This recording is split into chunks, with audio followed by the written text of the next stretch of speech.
who would otherwise be considered high risk or tier 2, tier 3 students, and we can improve their life by doing something, whether it is the yoga that you do every now and then in the classroom throughout the day, or whether it's that you get them started on an different art projects that last 2 or 3 days, or listen to music while they're doing art, integrating your lesson plans so that students are learning 2 or 3 different. They're learning a subject, but you're also interjecting in other things, like you can do a social studies lesson, have an art activity in the middle of that, where it's representing what you're studying, but that's also using fine arts as, integrating that into your lesson plan. You can add music to that. While they're working on their painting, add music. That just gives another layer of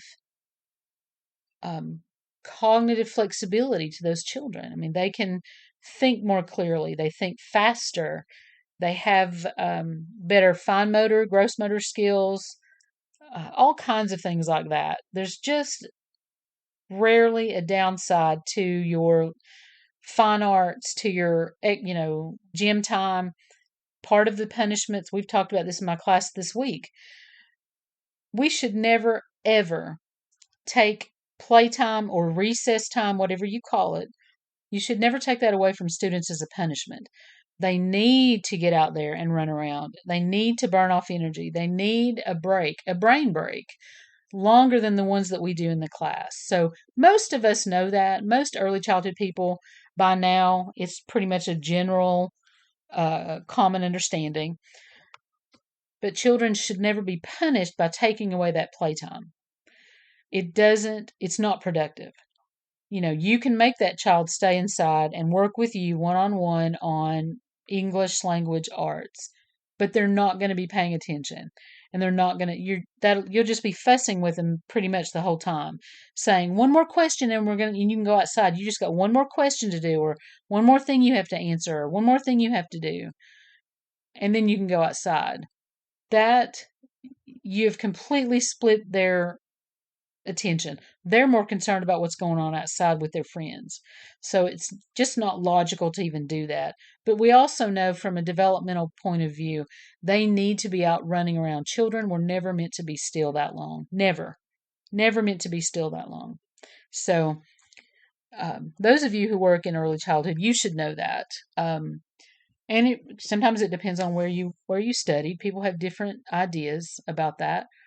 But overwhelmingly, our foundational theorists support that. So this yoga study for me was definitive in how I wanted to structure my classrooms from that point on, because it made such a big difference. And the number one issue we have in early childhood, behavior management.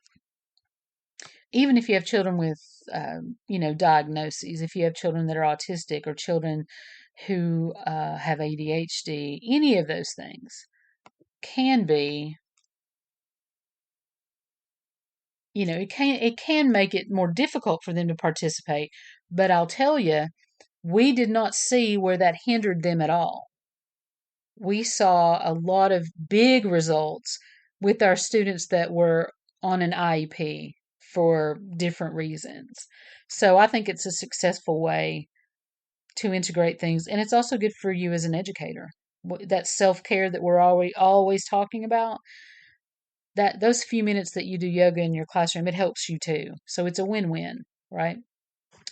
All right, this has been probably the longest podcast I have done. This one's an hour and 49 minutes, and if you're still listening, thank you so much. You may have to listen to this in 2 parts. But if you have questions or thoughts, of course, as always, I'm so glad to chat about them. If you want to talk about them via email, you can email me at drkimberlycassidy89 at Shawnee.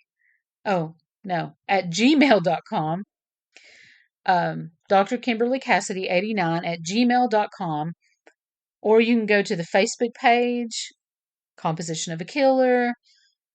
You can also go to the webpage, compositionofakiller.com. So there's lots of ways to contact me. And I'd love to hear from you all if you have any thoughts about any of this. Even if you don't agree with me, I'd still love to talk to you about it because to me, that's, we learn from each other.